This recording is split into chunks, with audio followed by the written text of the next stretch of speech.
The journey down the Rio Negro is easygoing in the high water season, with strong currents and wide channels.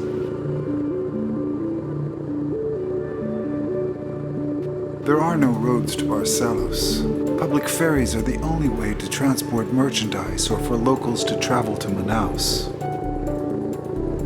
Hammocks are hung on the upper decks for passengers to sleep at night and idle away the time during the day. At the end of the 250-mile, 24-hour journey, Manaus appears on the left bank. A big city with 2.5 million people, the major industrial and transport hub in Amazonia. At the end of the 19th century, the city entered a boom era. Rubber had become an important commodity internationally. Rubber trees are indigenous to this region, and Manaus was the primary port. The city was transformed. Rubber barons created a classic European-style capital in the middle of the jungle. The centerpiece was the Grand Opera House. But the inevitable bust arrived within 30 years. Seeds from rubber trees had been smuggled out of Brazil, then planted and cultivated more cheaply in Asia. Manaus slipped into decay. Today it remains an important economic hub, but it struggles to find its way. A 6-year economic recession has complicated progress towards much-needed improvements in infrastructure and social services.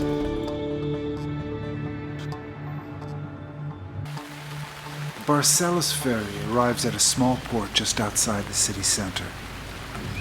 Its cargo of aquarium fish will stay in motion. The exporters are arriving to collect their orders. The trucks are the next mode of transportation. For this batch, the destination is Tabatinga Aquarium.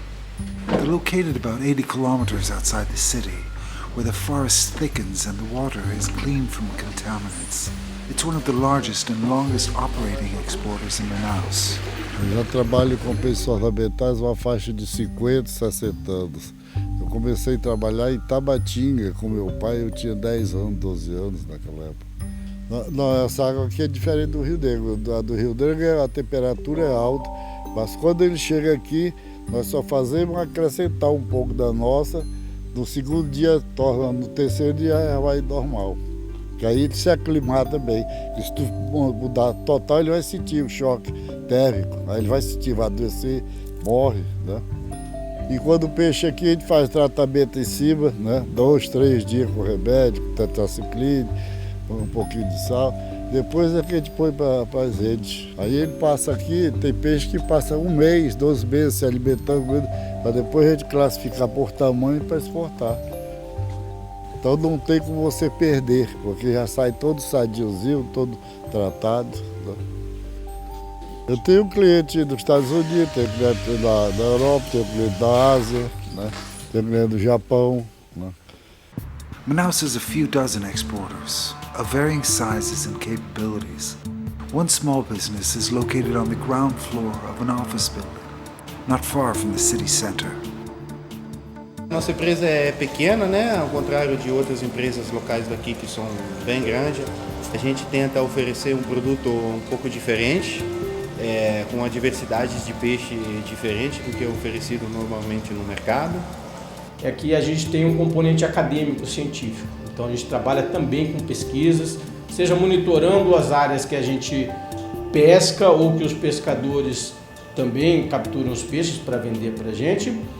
Quando a gente oferece um peixe difícil ao mercado, a gente não precisa ter grandes quantidades desse peixe. A gente consegue ter uma quantidade pequena e oferecer ao mercado numa logística razoavelmente simples, mas que tem um retorno bastante satisfatório. No caso dos cardinais, por exemplo, precisaríamos enviar milhões de cardinais para fora para ter um rendimento satisfatório. E esse peixe possa passar por cerca de 1 mês aqui dentro, até que ele se alimente, se recupere bem, e aí a gente possa finalmente enviá-lo para o importador. Now the fish will embark on the next leg of their journey. From the international airport in Manaus, they'll be flown 4 hours south to São Paulo, while they'll be loaded onto connecting flights to destinations around the world. Seagrass Farms in Central Florida is the United States' largest importer of wild-caught fish from the Rio Negro. Although they breed many fish species for the aquarium market, an important part of their business model is to import wild-caught and captive-bred fish from around the world to distribute to retailers throughout the USA. This shipment just came up on our Miami truck, came up from Manaus in Brazil. These fish are from the Rio Negro and its tributaries. This is Paracarodon axelrodi. These are our cardinal tetras. We're going to do a quality test here. We're going to look them over, make sure that the fish look full, healthy. We don't have too many DOAs in the bag. These fish look pretty good. They're swimming straight, swimming strong. They look responsive. They're ready to go out and get acclimated. We start by first identifying what fish we need out here in the building and in what numbers. We check seasonality and flight availability. We make sure that all of that's there, because if they don't have the fish and the flights aren't there in the first place, we can't actually bring the fish in. From there, we tend to reach out to the vendors and talk to them about what looks good, whether or not we have enough time to book the shipment and clear the shipment. I had always been of the thought process that tank-raised fish are inherently better than wild-caught fish, and had fully supported the effort to buy as many tank-raised fish as possible.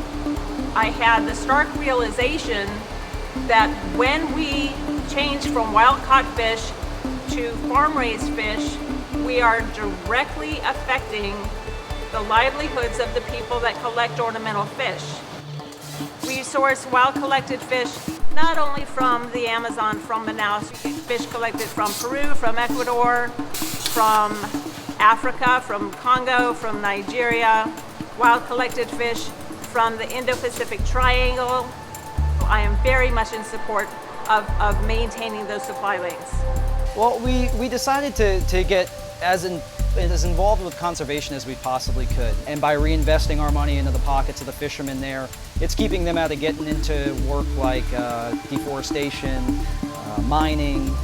We've produced some cardinal tetras here. Cardinal tetras kind of being one of the bread and butter items that come out of the Rio Negro fishery for some time. But the wild caught source is just an incredible fish, and one that was pretty easy for us to kind of tap back into and tie into, because they've already been collecting those in pretty sustainable but good numbers for some time. In Europe, one of the largest importers of wild-caught Rio Negro fish is Runeman's Aquarium. Runeman's has been active in this business for 65 years. We stock around 1 million fish at any given time in our tanks, and we sell them to almost 1,000 retailers in more than 25 countries. Our reputation for good quality and consistency is based on a few ideas. First of all, we actively exchange information with our suppliers and also with our customers, and that brings you both further. Also, we hire staff and train them ourselves, and preferably staff that are passionate about fish. We have state-of-the-art facilities, a veterinarian, well-managed protocols, and that does the trick. Fish from the Rio Negro contributes very well to our ideas. Together with our partner Prestige, we control a large part of the process from catching the fish and getting the fish to us. And therefore you get very healthy and fit fish. Not all importers are interested in buying popular species by the millions. Many prefer to trade in less common, more expensive Amazon species. We've always been committed to supplying the U.S. market with wild-caught fish. Not only do we believe that it's beneficial socially and economically to the region, we also simply believe that the fish look better when they come from their natural habitat. The colors and pattern and width of their stripes and the height of their dorsal fin, they look as they should from their natural habitat. We're often asked why we don't breed our fish and raise them to sell. The biggest reason for that is because it takes time. It costs money and it limits our availability. If we bring them in wild, direct from Brazil, they're ready to sell in a few weeks to a month. We can ship them out and get new ones in. We would rather bring in a shipment, quarantine it for a certain amount of time, and move it on to our customers, empty out our tanks, bring new fish in. This way we can keep our stock list fresh. Our customers always have something new. Not only that, but it's more turnover for us. Conservationists and those who work in the aquarium trade claim that the industry offers several important benefits to the Amazon region. It offers livelihoods to struggling communities in a form that is sustainable to the fish populations and helps to protect the forest and rivers.